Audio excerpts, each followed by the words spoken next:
Antes de começar este vídeo, não esqueça de deixar o seu like, se inscrever no canal e ativar o sininho de notificações.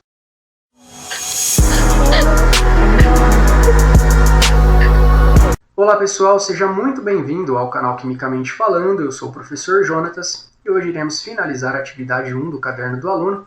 Foi uma sequência de 4 aulas, se você não assistiu às aulas anteriores, acesse o link na descrição deste vídeo e assista. Essa semana, além da atividade relacionada à aula da semana, nós teremos a nossa primeira avaliação, que será a avaliação do mês, que vai ser disponibilizada para vocês também. Então pessoal, para iniciar nossa aula, abrindo na página 38, a atividade 1F, ela sugere a análise de um vídeo no qual eu não consegui abrir, tá? Eu acho que esse link está corrompido de alguma forma, então eu não consegui acessar esse link. Por isso que eu elaborei um material complementar, onde nós vamos fazer a análise e vai ser suficiente tanto para desenvolver as atividades 1F quanto as atividades 1G. Então anote as informações mais importantes aí no caderno de vocês, beleza? Então para começar aqui nós vamos falar sobre a combustão, entender aí os processos de combustão completa e incompleta e pontos de temperatura, tá? Não está no título do slide, mas nós vamos falar até pontos de temperatura também. Então, para iniciar a nossa aula, pessoal, falando de combustão, eu separei essa imagem, tá? De forma resumida, porque o processo ele é simples, tá? Entender a combustão é uma coisa muito fácil. Por exemplo, um triângulo ele tem 3 lados. Se eu retirar qualquer um dos lados desse triângulo, ele deixa de ser um triângulo. Ele passa a ter outro formato. É como a combustão. A combustão ela precisa de 3 fatores. Caso falte um desses fatores, a reação ela não vai acontecer, certo? E esse triângulo do fogo, ele se dá em 2 substâncias, que é o nosso comburente e os combustíveis, e uma fonte de energia aqui, que é o nosso calor, beleza? Então, para entender um pouquinho melhor essa tríade aqui, esse triângulo do fogo, eu vou começar definindo para vocês o que é o nosso comburente, tá? Não aparece para nós como comburente, por quê? Porque o comburente, ele sempre será para nós o gás oxigênio. Então, a primeira coisa que eu preciso para que uma reação de combustão aconteça é ter oxigênio. Se não tiver oxigênio, a reação ela não vai acontecer, certo? E o mais interessante, pessoal, é que quando a gente for pensar nesses 3 fatores, e eu lembrar do comburente, eu não tenho muito o que pensar, porque eu não tenho várias possibilidades de comburente. O comburente é sempre o gás oxigênio, tá? Então, determinar essa parte do triângulo aqui, tá? Esse lado aqui do meu triângulo não é difícil, porque eu vou sempre lembrar que comburente é o gás oxigênio. Não tem oxigênio, a reação ela não acontece.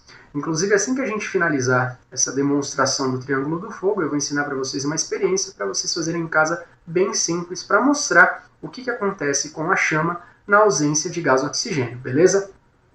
O segundo fator aqui importantíssimo, que também será uma substância, é o combustível, tá? Eu preciso de apenas um combustível para que a reação aconteça, só que não há um único tipo, tá? Combustíveis eu posso ter vários. Inclusive, na aula passada, eu coloquei para vocês uma tabela que mostrava poder calorífico e tinha mais de 10 opções lá de combustíveis diferentes. Lembrando que ainda assim não é só os combustíveis que estavam naquela tabela. A gente pode ter mais substâncias além daquelas que vão agir como um combustível.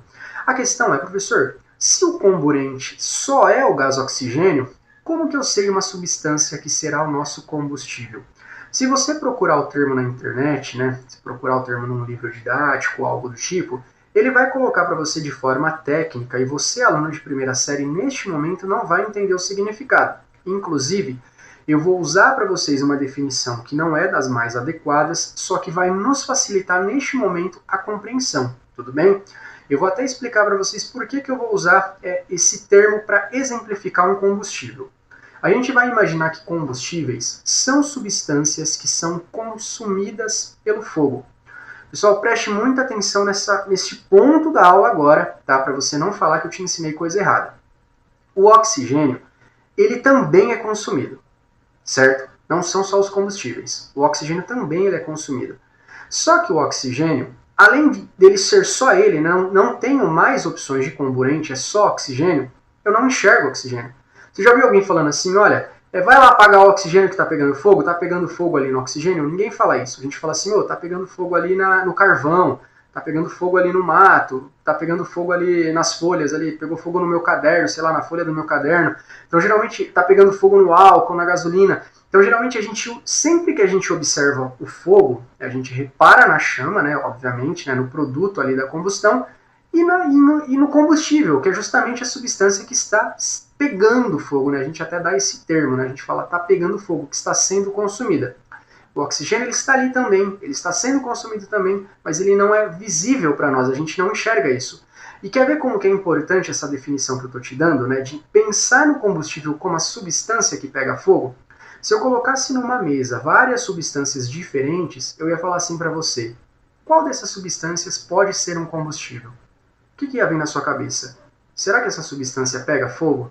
É a primeira coisa que você ia pensar. Você ia pensar se aquela substância, será que ela pega ou não fogo? Então a gente vai usar esse termo para exemplificar os combustíveis, tá? A gente vai pensar em combustíveis como substâncias que podem pegar fogo. Pessoal, lembrando que não é o termo mais adequado, mas neste momento seria o mais interessante para nós, tá? Em outras aulas a gente vai aprofundando e vai acertando alguns pontos, beleza? E para finalizar, pessoal, nós temos o calor, né, que é chamado aí de energia de ativação, que é justamente uma fonte de energia que ativa essa reação para nós. Um exemplo simples. Imagina só que eu fui limpar aí a mesa da minha cozinha, na minha casa, e fui utilizar o álcool, né? Esse momento aí de pandemia, eu fui utilizar o álcool lá para limpar a mesa da minha cozinha. O álcool pode pegar fogo? Pode. Então, olha lá, você já entendeu que é um combustível. Fui limpar a mesa e deixei esparramar álcool, caiu, né? Vazou álcool do frasco inteiro, na minha cozinha inteira. Tem oxigênio na cozinha, eu sei que tem porque eu tô vivo, cara, eu tô respirando ali dentro, então ali dentro, né, então tem oxigênio também. Mas eu vou ficar desesperado? Vou sair correndo, nossa, vai pegar fogo, vai incendiar minha casa? Não. Por quê? Porque se não tiver uma faísca, um cigarro, um isqueiro, um fósforo aceso, algo do tipo assim, o fogo não vai acontecer. Por quê? Porque está faltando justamente o calor, falta a energia necessária para que essa reação se complete. Então, quando nós falamos de combustão, pessoal, de uma forma simples, é uma reação que depende de um comburente, no nosso caso o gás oxigênio, de um combustível, que é aquele material que aparentemente, né, eu vejo ser consumido, que é aquela substância que eu falo, nossa, tá pegando fogo em tal coisa, né, que é o nosso combustível, e o calor necessário para ativar aquela reação, tudo bem? E como prometido, pessoal, eu vou mostrar para vocês agora uma experiência, tá, para vocês fazerem em casa de forma bem simples, que é a seguinte: você pega uma vela na sua casa, né, e acenda essa vela. Então você vai trazer, né, um isqueiro, um fósforo, ou seja, já está aceso, né, você vai transferir o calor daquele combustível ali para a vela, para o pavio da vela, então você já vai usar uma energia de ativação, né, a vela funciona como o nosso combustível, porque é o que aparentemente eu vejo pegando fogo, e a gente sabe que tem oxigênio no ar ali, essa vela vai acender. Você coloca, não sei se dá para enxergar direito aí na tela do celular, porque está cinza aqui, eu vou até contornar. Você coloca um copo de boca para baixo, isolando essa vela dentro do recipiente, tá? Isso aqui seria mais ou menos um prato, essa linha preta aqui. Ou seja, isolando essa vela dentro desse recipiente, vai chegar uma hora que a vela se apaga. Aí você fala, mas professor, ainda tem pavio, tem vela ali, né? Tem combustível. Por que a vela apagou? Porque você limitou a quantidade de gás oxigênio. Lembra, qualquer um dos três fatores que não tenha na minha reação de combustão, essa reação ela não vai acontecer. Embora a gente sempre utilize o combustível como o termo mais aparente, mais importante, pessoal, mas o oxigênio ele tem muita importância também, tá? Por isso que hoje uma das técnicas de se apagar fogo é abafando, né? Você joga alguma coisa por cima ali porque você isola o oxigênio daquela reação e aí você apaga, por exemplo, a chama, beleza? Pessoal, dando continuidade então aqui na nossa aula, espero que vocês tenham entendido o processo de combustão de uma forma bem simples. Eu vou colocar agora para vocês a diferença entre combustão completa e combustão incompleta. Por quê? Porque combustão completa e incompleta acontece da mesma forma, com combustível, comburente e energia de ativação. A única diferença entre eles, pessoal, é a quantidade de oxigênio, certo? E alguns produtos que serão formados. Então, para começar aqui a definição de combustão completa, eu vou ler o seguinte para vocês. Ela ocorre, certo, quando existe oxigênio suficiente, por isso que é um processo completo, eu tenho uma quantidade suficiente de oxigênio para consumir todo o meu combustível, né? E o que é interessante, que essa reação, além de produzir para nós, né, a chama, ela produz dióxido de carbono, né, o nosso famoso gás carbônico, e água, certo? Então esse é o processo de reação de combustão completa. Aí você vai falar assim para mim, mas professor, se eu não enxergo o gás oxigênio, como que eu vou saber a quantidade de oxigênio, se é suficiente ou não? Né? É só você analisar, por exemplo, o aspecto desse fogo. Como essa imagem aqui, olha, essa chama, ela tem uma característica azulada. Essa chama é uma chama de um processo de combustão completa. Essa chama ela representa para nós uma combustão completa, certo? E além da coloração azulada, tá? O processo de combustão completa é como eu disse para vocês, né? Ela só libera dióxido de carbono, né? Gás carbônico e água, o que significa que quando você aproxima, né, uma chama, né, de combustão completa de uma superfície, ela não dá aquele aspecto de cor preta, sabe? Que deixa o material escurecido. Ela não faz isso, ela não propicia isso, justamente porque ela só está liberando gás carbônico, né, em forma de gás aí, e água, beleza? Eu vou até mostrar para vocês, pessoal, vou deixar na descrição deste vídeo uma experiência do canal Ponto Ciência, que vai mostrar para vocês a diferença da combustão completa e da combustão incompleta, mas aparentemente, aqui mesmo sem a gente ver o vídeo, nós observamos, né, a coloração da chama, né, ela tem uma característica aqui azulada, e ao aproximar essa superfície de porcelana, ela não escurece a superfície. Agora, voltando à nossa aula, se a gente for analisar, por exemplo, um processo de combustão incompleta, né, já dá para entender que se a combustão completa ela tem a quantidade de oxigênio suficiente, o incompleto falta algo. Então, a quantidade de oxigênio aqui ela é menor, né, não tem uma quantidade aqui, né, suficiente para consumir todo o meu combustível. E lembrando também, pessoal, que os produtos dessa reação são diferentes, tá? A gente já vai falar sobre esses produtos mais à frente, eu vou representar as equações para vocês, mas nesse momento a gente só precisa entender que a reação completa ela tem uma quantidade de oxigênio suficiente e a incompleta não tem essa quantidade. E mais uma vez, como que você vai observar o oxigênio se a gente não enxerga eles? A gente vai analisar a característica da coloração da chama. Observa só, né, a reação de combustão incompleta ela tem essa característica amarelada. E outra coisa muito importante que acontece, né, justamente por um dos produtos que ela libera para nós, né, que é o carbono fuligem, ela dá esse aspecto de escurecer o material. Observa só, né?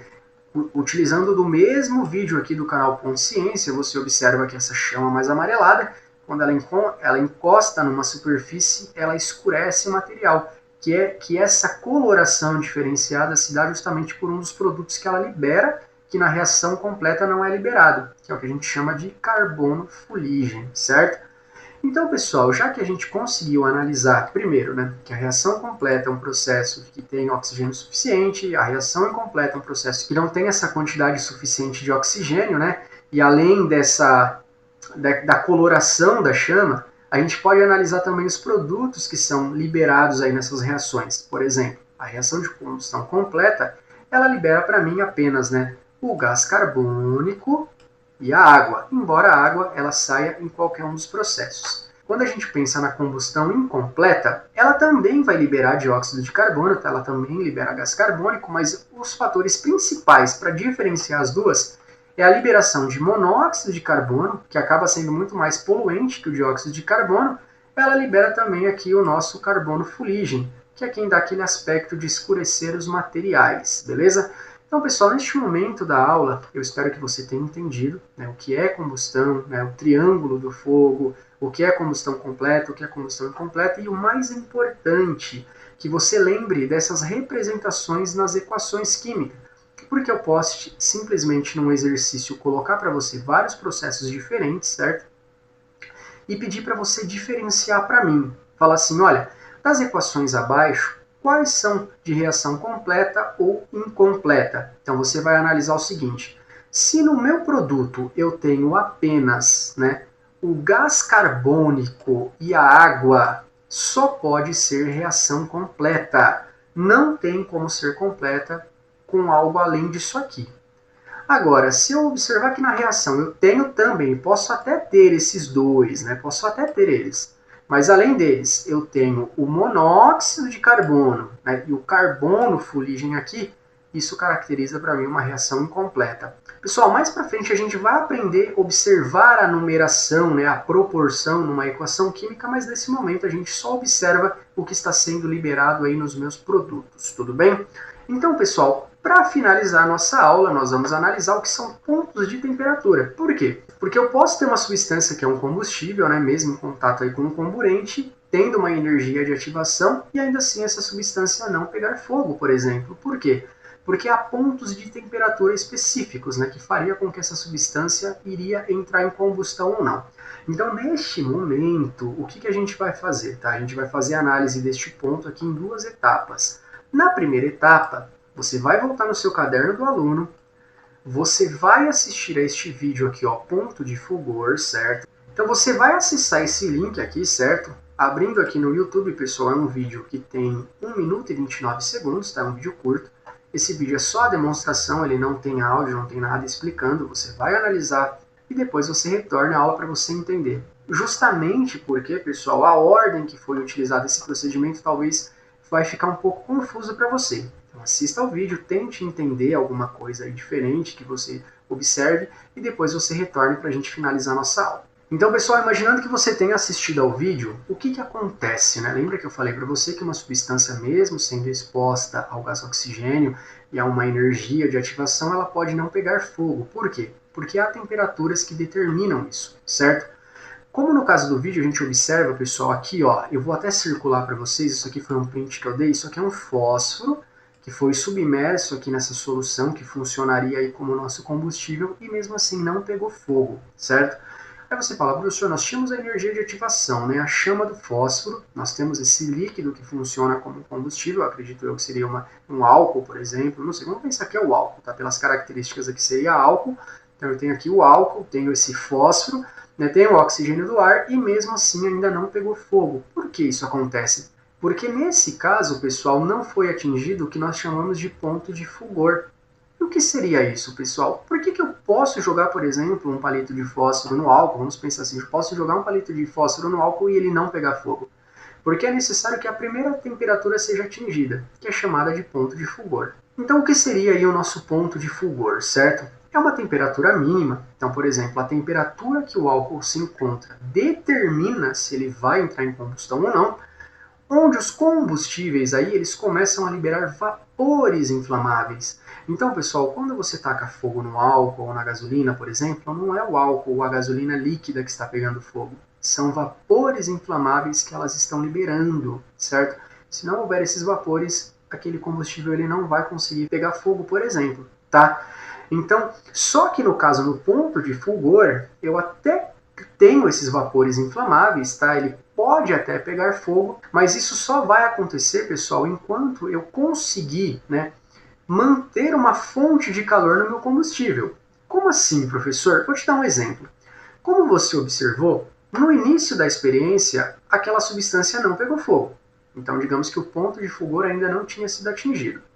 No final do procedimento, né, ele pega um papel, submerge aqui no nosso líquido, né, que agiria aí como combustível, aproxima a nossa fonte de calor aqui, que seria essa vela, e quando ele afasta, esse papel aí junto com esse combustível, ele até pega fogo, porque foi atingido o ponto de fulgor. Você tem alguns, né, vapores inflamáveis, mas em questão de instantes isso apaga. Por quê? Porque o ponto de fulgor ele consegue emitir, ele consegue liberar uma quantidade de vapor inflamável, ele consegue, mas não é uma quantidade suficiente para manter essa chama. Então ele só vai ficar pegando fogo enquanto ele estiver sob a ação dessa fonte de energia. Se eu deixasse esse papel aqui na chama, por exemplo, da vela, ele até pegaria fogo. Mas quando eu afasto, os vapores que tem, por exemplo, no nosso combustível aqui não mantém a chama. Ela se apaga rapidamente, tá? Então essa é a primeira temperatura que tem que ser atingida, que é chamado ponto de fulgor. Continuando, pessoal, pensando aí que nosso combustível foi aumentado mais ainda a temperatura dele, nós vamos chegar ao segundo ponto, que é chamado de ponto de combustão, que é quando, né, a temperatura atingida ela vai liberar uma quantidade de vapores suficiente para manter o processo de queima. Então agora eu consigo liberar mais vapores que vai manter essa chama acesa, mesmo sem aquela fonte de calor. Vou mostrar para vocês até aqui, pessoal, o print que eu dei da tela daquele procedimento. que neste caso o que ele fez? Ele pegou um recipiente com água quente, colocou o recipiente do nosso combustível dentro, essa água fez com que a temperatura do nosso combustível aumentasse, né, atingindo aí o ponto de combustão, e ele aproximou aqui um isqueiro. Ele aproximou o isqueiro, transferiu o calor para o nosso combustível e tirou o isqueiro. E aí pegou fogo e o fogo continuou sendo mantido. Por quê? Porque foi atingido aqui o nosso ponto de combustão, que é quando eu tenho uma quantidade de vapores inflamáveis que é suficiente para manter essa reação em cadeia, certo? E agora, pessoal, só para a gente finalizar, isso não foi trabalhado em parte experimental no nosso vídeo, mas nós temos uma última temperatura, tá, que é chamado de ponto de ignição, que é quando a quantidade de vapores ela é tão intensa que pega fogo só pelo contato com o oxigênio, certo? Eu vou até deixar na descrição do nosso vídeo, né, o último link, aí você acessa o último link de acesso do nosso vídeo. É um vídeo que vai mostrar para você os 3 processos, tá? Que naquela experiência não foi trabalhado o ponto de ignição, mas ele é muito interessante. Se você conseguir fazer essa temperatura do combustível subir muito, só de deixar ele entrar em contato com o oxigênio ele já acende, né? No caso do vídeo que eu vou mostrar para vocês, é um recipiente que ele está fechado, e quando o bombeiro ele abre a tampa, por exemplo, dessa panela, o líquido já inflama instantaneamente, beleza? Pessoal, espero que vocês tenham entendido essa aula de hoje, tá? Voltando ao nosso caderno do aluno, nós temos algumas perguntas para ser respondidas em relação às aulas que foram trabalhadas, certo? Outra coisa importante, tá? Ele volta a trabalhar com esse termo temperatura de ebulição, né, que a gente já trabalha quando se estuda a mudança de estados físicos, vocês já devem ter trabalhado isso, por exemplo, no ensino fundamental. E aí ele coloca o seguinte, né, nós temos a temperatura de fulgor desses 3 líquidos que nós já entendemos o que é, né, a temperatura mínima necessária para que ele comece já a emitir vapores inflamáveis, mas aqui ele coloca a temperatura de ebulição, que seria o quê? A temperatura necessária, né, que tem que ser atingida aí para fazer com que esses líquidos passem do estado líquido para o estado gasoso. Só que se vocês observarem, por exemplo, o etanol é uma substância que tem um ponto de ebulição definido, né? São 78 graus, por exemplo. Já no caso da gasolina e da querosene, não. Há uma variação, né? Pode ser atingido, por exemplo, de 40 a 200. Né? Por que será que isso acontece? Porque isso aqui são substâncias que nós consideramos como misturas, né? Não é uma substância pura. Há coisas misturadas, como por exemplo a gasolina. A gente sabe que dentro da gasolina nós temos álcool, então a quantidade de álcool pode variar, por exemplo, essa temperatura de ebulição. Pessoal, um grande abraço a todos, tá? Tenham uma boa semana, um bom estudo, fiquem com Deus e até a nossa próxima aula.